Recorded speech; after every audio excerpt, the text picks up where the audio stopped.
19 3 сарын дараа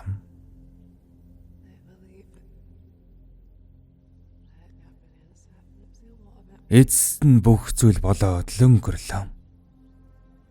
Би цагдаагийн газар дуудагдж хэд хэдэн удаа байцаалд өгсөн. Дахиад ч дуудагдах л байх. Гэхдээ хамаагүй. Дуудвал яваад л очно.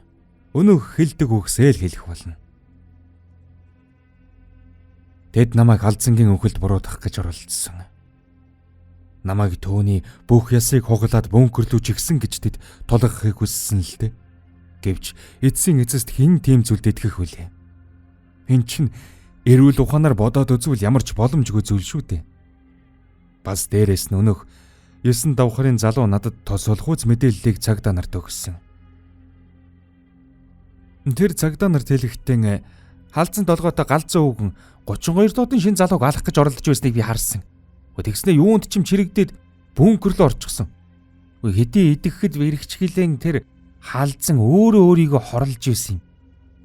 Өөрөө өөрийнхөө гар хөлийг хугалж ивгэхэд хог хаяг хоолоогоор орилоод л доош уруудаад байсан гэж хэлсэн. Бас дээрэс нь халдсан хог хаяг хоолоогоор чирэгдээд бүр нэг давхарт хүрсэн ч үхээгүй байсан тухай зарим хүмүүс гэрчилсэн. Яг л 5 хувцас мошигчсан юм шиг аимшигтай эрэмдэг биетэй нэг халдсан өвгөн аманда юу ч юм говтнээд л орцны өмнөр мөлхөж байсан тухай хэд хэдэн хүн цагдаа нарт хэлсэн. Мэдээч халдсан нэг холдож чадлагүй гэсэн л дээ. Энэ бүхний эцэст цагдаа нар намайг буруутгах арга олоогүй юм. Угаасаа би буруугүй юм хонь. Яах ч үлээ. Одоо бол цагдаа нарын анхаарал хандуулах ганцхан зүйл үлдсэн нь хот даяар тархсан цуу яриаг хэрхэн намж авах вэ болж хувирсан та. Мэдээж болж өнгөрсөн зүйлийн тухай цагдаа нарт нэг тайлбар маягийн зүйл гаргаж тавих зайлшгүй хэрэг тулгарсан. Тэд ч өөрсдөө хэмжээнд нэг тийм тайлбар маягийн зүйл бичсэн юм. Тэд түүн дээрэн бие эрхтний онцгой бүтэцтэй халдсан хочтой хайдаг гэхэр амиа хурлах зорилгоор асрамжийн газраас хоргож өөрийнхөө хуучин амьдарч байсан орцонд очсон.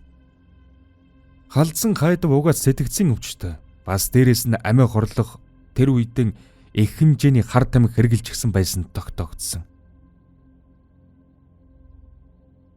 Энэ байдал нь түүнийг хог хаяг хоолоогоор биеийн чихэж уруудахт нь өвчин мэдрэхгүй байх нөхцөл болсон гэж үзэж байгаа. Гэх маягийн зүйл бичигдсэн. Тэдэнд өөр чадах юм үлдээгүй л дээ. Бас ангих мөрдөгчт нь бүгд л тэр гэргийг авахаас цааргалж хүн юм болсон хойно бүгд л айж тойрч зугтаж байгаа. Харин энэ бүхний эцэст мөнөөх алдарт орцсон маань бараг 100% эзэг хүрсэнтэй. Цуу яриа газар авахын хэрээр нэгдүгээр орцны байрны үн шалтаа тэгшрэн бууж эцэст нь сонирхсон хүн гарч ирвэл бараг хэлсэн үнээр нөгөөд яс салахын төс болсон юм. Харин миний хувьд энэ бүхнийг боломж гэж харсан. Цуу яриа тархсан алдарт орцны бараг бүх байрыг би асар хямдунаар худалдан авсан.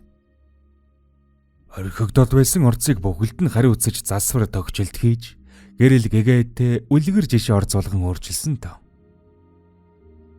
Худалдаж авсан байруудаа засвархийн тогтчулж бараг бүгдийг нь гадаадын иргэдэд хөлслүүлж чамгүй сайн ашиг олж байгаа. Цаг хугацаа өөрчлөгдөж байгаа. Тийм ээ. Зааш даанч бүр илүү сайнаар өөрчлөгдөх болно. Одоо энэ орцны хог хаяг хоолойд хэн нэгэн мөлхдөггүй.